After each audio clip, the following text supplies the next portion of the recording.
प्रधानमन्त्री बालेन्द्र शाहको विवादास्पद अभिव्यक्तिपछि परराष्ट्र मन्त्रालयले अर्को एउटा विवादास्पद स्टेटमेन्ट दिएको छ।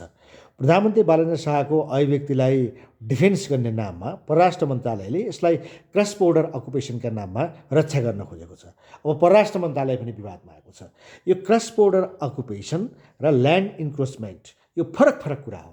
त्यसो त अहिले केही थुप्रै सिनियर पत्रकारहरूले पनि यो क्रस बोर्डर अकुपेसनको कुरालाई लिएर प्रधानमन्त्री बालेन्द्र शाहको यो अभिव्यक्तिको रक्षा गर्न खोजेको देखिन्छ। तर अतिक्रमण भन्नु र क्रस बोर्डर अकुपेसनको कुरो धेरै फरक कुरा हो।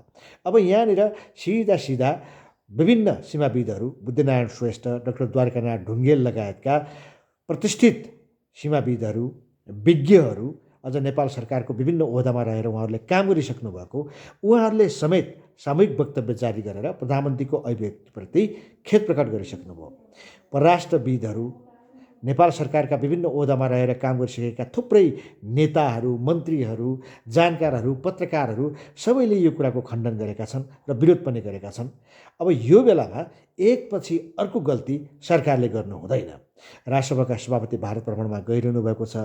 अब यो बेलामा क्रस बोर्डर अकुपेसनको कुरा हो भनेर परराष्ट्र मन्त्रालयले जसरी प्रधानमन्त्रीको अभिव्यक्तिको बचाउ गर्न खोजेको छ, यो अर्को एउटा ब्लन्डर हुन गइरहेको छ।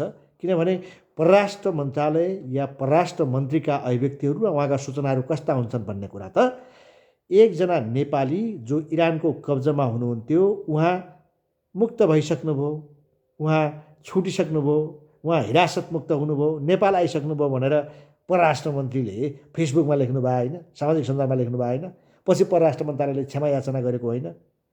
अब यस्तो परराष्ट्र मन्त्रालयले अब अहिले प्रधानमन्त्रीले संसदमा बोलेको कुराको डिफेन्स गर्न कुनै जरुरी छैन।